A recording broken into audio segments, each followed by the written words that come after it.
Hello, আসসালামু আলাইকুম। আজকে বানাচ্ছি হেলদি, ফ্রেশ আর মজাদার একটা ছোলার সালাদ।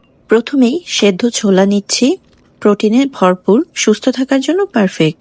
সাথে কুচি করা আপেল, টমেটো, শসা, গাজর, ক্যাপসিকাম, পেঁয়াজ আর কাঁচামরিচ। সব উপকরণ একসাথে বাটিতে নিয়ে নিচ্ছি।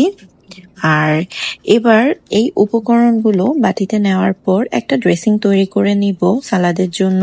আর এই ড্রেসিং তৈরি করতে লাগবে লেবুর রস, চাট মশলা, ভাজা জিরার গুঁড়া, লবণ, গোলমরিচ, মধু আর 1 চামচ সরিষার তেল।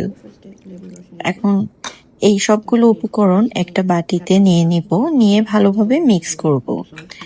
মিক্স করার পরে একটা ট্যাঙ্গি স্পাইসি ফ্লেভার আসবে, আর এই ফ্লেভারটাই সালাদকে করে তুলবে দারুণ মজাদার। এই ড্রেসিংটা এখন সালাদের উপর ঢেলে দিচ্ছি আর ভালোভাবে মিশিয়ে নিচ্ছি। সব উপকরণে মশলা ভালোভাবে মিশে গেলে উপরে ছিটিয়ে দিলাম টোস্ট করা তিল। সালাদটা এখন একদম রেডি। হালকা খিদে, ইফতার, ডায়েট খাবার বা স্ন্যাক্স যে কোনো সময় একদম পারফেক্ট।